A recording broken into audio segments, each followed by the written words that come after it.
Stop walking laps around your living room and calling it good circulation. That advice, the one almost every doctor still repeats, is only half the story. And for people over 70, it might actually be keeping your legs colder, weaker, and more numb than they need to be. I'm going to tell you something most physicians never bring up in a routine checkup because it isn't taught the way it should be, and because the pharmaceutical answer for poor leg circulation has always been manage the symptoms, not fix the mechanism.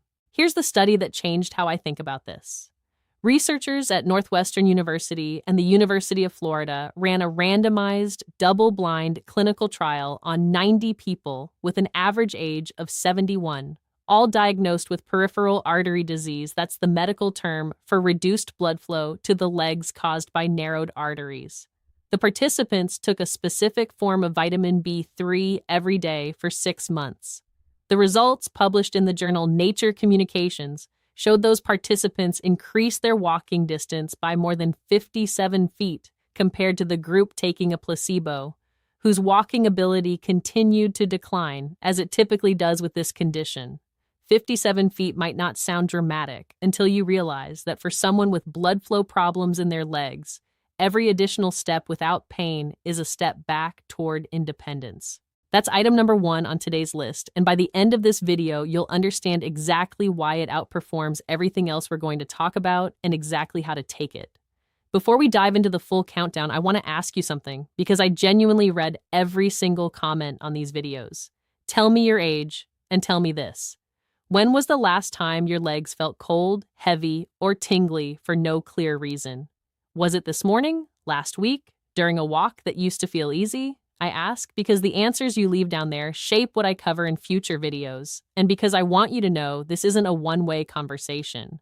I'm a physician. I've spent years treating vascular and circulatory issues in patients well into their 80s and 90s, and I built this list specifically for aging bodies, not the generic eat more spinach advice you'll find everywhere else. Let's talk about why this matters so much after 70 specifically. Around age 70, most people have lost close to 40% of the tiny capillary networks that once fed oxygen-rich blood into the muscles of the lower leg and foot. Think of your circulatory system like a city's road network when you're young, wide highways, tons of side streets, blood moving freely to every neighborhood. By your 70s, many of those side streets have closed down. The highways still work, mostly, but the neighborhoods furthest from the heart, your calves, ankles, and feet, start to feel the shortage first. That's why cold feet, slow healing cuts on the shins, and leg fatigue during simple errands become so common in this decade of life. It isn't just getting old.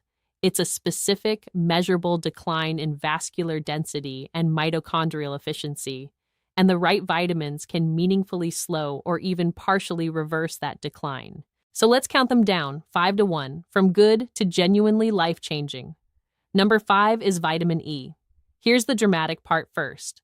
Multiple studies on patients with peripheral artery disease have found their vitamin E levels are measurably lower than people without the condition, and researchers have proposed that this deficiency isn't just a side effect of poor circulation.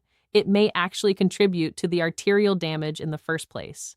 Vitamin E is a fat-soluble antioxidant, which means it dissolves into the fatty membranes of your cells and protects them from oxidative stress, the chemical wear and tear caused by unstable molecules called free radicals. Why does this matter more after 70? Because aging tissue produces more of these free radicals while simultaneously losing the enzymes that normally clean them up. Your arteries, especially the delicate inner lining called the endothelium, take the brunt of that damage over decades. Vitamin E acts like a protective coating on a pipe that's been carrying water for 50 years. It won't undo existing rust, but it slows new corrosion dramatically. For practical use, most physicians who recommend it suggest somewhere between 100 and 400 international units daily, taken with a meal that contains some fat, since vitamin E cannot be absorbed on an empty stomach. Think of it like trying to dissolve oil in water without a little butter or olive oil to carry it through your gut wall. I do want to be direct with you. The evidence here is promising but not definitive, and if you're on blood thinners, you need to talk to your doctor before starting vitamin E, since it can have a mild anticoagulant effect of its own. For synergy, pair vitamin E with vitamin C, since vitamin C actually helps regenerate used-up vitamin E molecules back into their active form. The two work like a relay team, handing the antioxidant baton back and forth. Number 4 is vitamin C, and this one surprised me the first time I dug into the literature. Patients with peripheral artery disease consistently show lower blood levels of vitamin C than the general population, and the leading theory is that chronic low-grade inflammation in the blood vessels burns through your vitamin C reserves faster than a typical diet can replace them. Inflammation, for those unfamiliar with the term, is your immune system's response to injury or irritation, helpful in short bursts, but corrosive when it runs in the background for years, which is exactly what happens in aging, plaque-narrowed arteries. Vitamin C isn't just an antioxidant here. It's a required building block for collagen, the structural protein that keeps blood vessel walls flexible and strong. Without enough of it, vessel walls become stiffer and more prone to micro tears, which your body then patches with inflammatory plaque, the very thing narrowing your arteries in the first place. Think of vitamin C like the mortar between bricks in an old building. The bricks your artery walls might still be standing, but without fresh mortar, cracks form, and the whole structure loses integrity over time. For dosing, 500 to 1,000 milligrams daily, split into 2 doses, tends to maintain steady blood levels better than one large dose, since vitamin C is water-soluble and clears from your system within hours. Take it with meals to reduce any stomach upset. The synergy pairing here is iron-rich foods if you're also anemic, since vitamin C dramatically increases how much iron your gut absorbs. But if you don't need extra iron, pair it instead with the vitamin E from item 5, completing that antioxidant relay we just talked about. Now, before we get to the top 3, and trust me, the difference in power between what we've covered and what's coming is significant, I need to ask a favor. If this information is new to you, or if it's confirmed something you suspected about your own legs, hit subscribe and tap the like button. This channel survives entirely on people like you sharing it forward, and the algorithm only shows these videos to more seniors who need them if enough of you engage right now in this exact moment before we move on. It takes 2 seconds. I'll wait. All right, let's continue. Number 3 is vitamin K2, and this is where the conversation shifts from reducing damage to actively directing calcium away from your arteries. Research has linked adequate vitamin K1 and K2 intake to a measurably reduced risk of developing peripheral artery disease, particularly in people who also have high blood pressure or type 2 diabetes, 2 conditions that accelerate arterial aging dramatically. Here's the mechanism, and it's one of the more elegant ones in nutritional science. Vitamin K2 activates a protein in your body called matrix Glay protein, whose entire job is to pull stray calcium out of your soft arterial tissue and redirect it toward your bones, where it belongs. Without enough K2, that calcium doesn't just disappear, it deposits inside your artery walls instead, a process called vascular calcification, which is essentially your arteries slowly turning from flexible garden hoses into rigid PVC pipes. This is enormously relevant after 70 because calcification accelerates sharply in this decade, and it's a major reason why blood pressure tends to creep upward and circulation tends to worsen even in people who eat reasonably well. Think of vitamin K2 like a traffic officer directing calcium where it needs to go instead of letting it pile up wherever it happens to land. For dosing, most research uses 100 to 200 micrograms of the MK7 form of K2 daily, and I specify MK7 because it stays active in your bloodstream far longer than the MK4 form, giving your body more time to actually put it to use. The synergy tip is essential here. Take vitamin K2 alongside vitamin D3 because vitamin D increases how much calcium your gut absorbs in the first place. And without K2 present to direct that calcium correctly, you could theoretically be adding more raw material to the very deposits you're trying to prevent. These 2 nutrients function as a team, not as separate solo acts. That pairing brings us naturally to number 2, vitamin D itself. Multiple studies have found that patients with peripheral artery disease frequently run low on vitamin D, and researchers investigating this relationship in middle-aged and elderly populations have found vitamin D plays a role in supporting the health of the endothelium again. that delicate inner lining of your blood vessels, partly by reducing inflammatory signaling and partly by supporting the release of nitric oxide, a molecule that tells your arteries to relax and widen, allowing more blood through. Here's the aging-specific piece that most people never hear. Your skin's ability to synthesize vitamin D from sunlight drops by roughly 75% between your 20s and your 70s, because the specific compound in your skin responsible for that conversion becomes far less abundant with age. So even seniors who spend plenty of time outdoors are often running a significant deficit compared to when they were younger, without any change in their habits at all. Think of your skin's vitamin D factory like a machine that's been running for 7 decades. It still works, but at a fraction of its original output. Combine that with reduced kidney function, since your kidneys perform the final conversion step that activates vitamin D in your body, and you have a near universal deficiency risk in this age group. I recommend patients get their vitamin D blood level tested directly. It's a simple blood draw most labs call 25-hydroxyvitamin D, and aim for a level between 40 and 60 nanograms per milliliter, working with their physician to reach it through supplementation, typically somewhere between 2,000 and 5,000 international units daily, though this genuinely varies person to person based on your test results, so please don't guess on this one. And as I mentioned, always pair vitamin D with vitamin K2 for the reasons we just covered. Let me tell you about Dorothy, 78 years old, from a small town outside Springfield, Illinois. When she first came to see me, she described her legs as feeling like they were wearing wet socks all day, a heaviness and cold sensation that never fully went away, even indoors, even in July.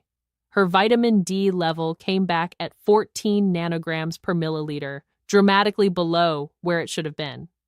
We corrected her deficiency over about 4 months, paired with K2, alongside some of the other steps we're discussing today, and at her follow-up visit, she told me, almost in disbelief, that she'd walked her entire block for the first time in over a year without needing to stop and rest halfway.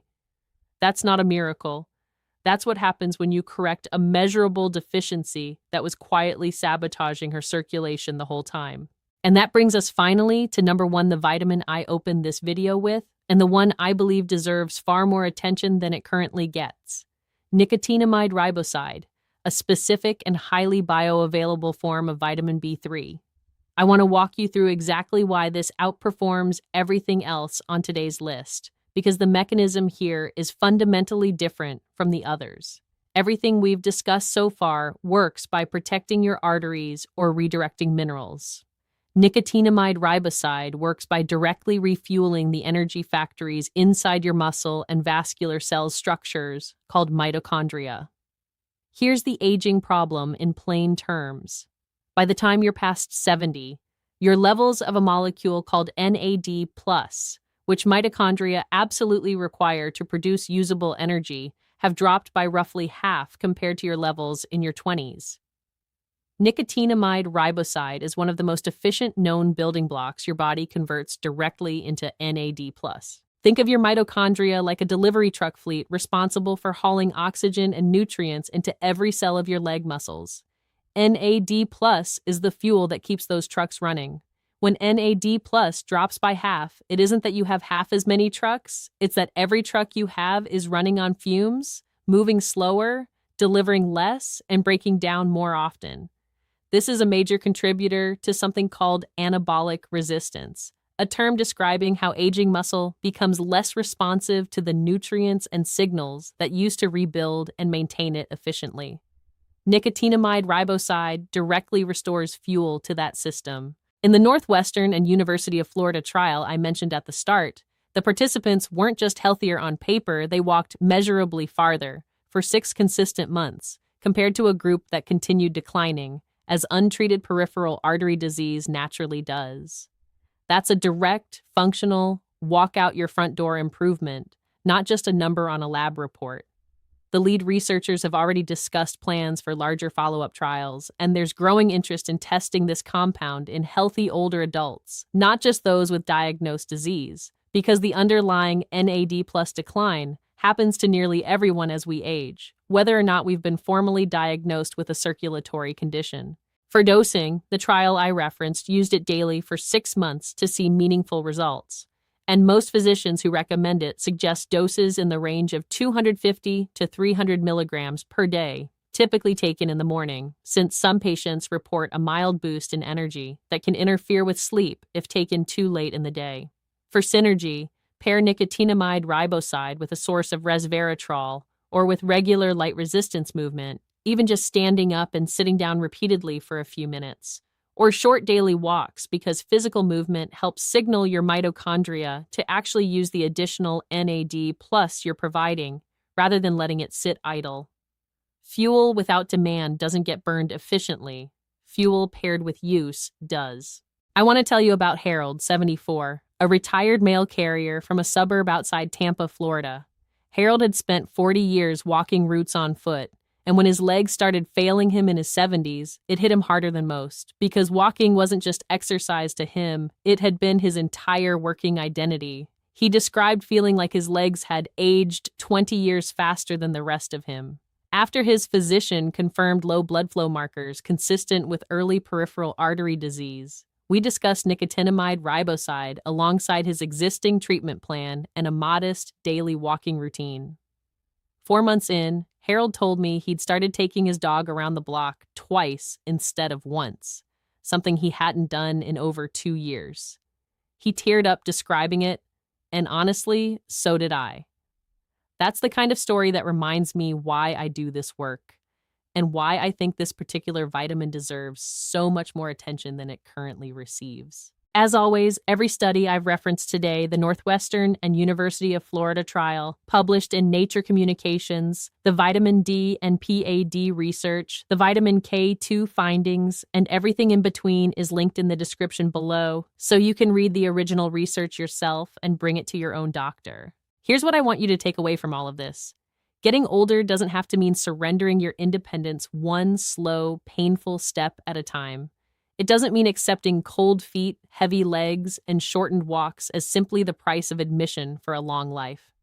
Your circulatory system, even after 7, 8, or 9 decades of use, still responds to the right inputs, the right nutrients, delivered consistently, paired thoughtfully, and supported by movement. Independence isn't just about being able to walk to the mailbox without stopping. It's about the freedom to play with your grandchildren on the floor, to travel without dreading the airport terminal, to garden, to dance at a wedding, to simply move through your own life without your legs holding you back from the person you still are inside. It is never, ever too late to give your circulatory system what it needs to function better. Dorothy and Harold didn't get younger. They got their mobility back by addressing something measurable and correctable, and I believe deeply that many of you watching right now have the exact same opportunity sitting in front of you. If this video gave you something you didn't know walking in, do me a favor and subscribe, because I have more of these breakdowns coming, built specifically for bodies over 60, 70, and 80, not generic wellness content written for 30-year-olds. And before you go, leave a comment telling me this. Which of these 5 made you want to check your own levels first? I read every single one, and your answers directly shape what I cover next. Take care of those legs. They've carried you this far, and with the right support, they can keep carrying you for a long time yet.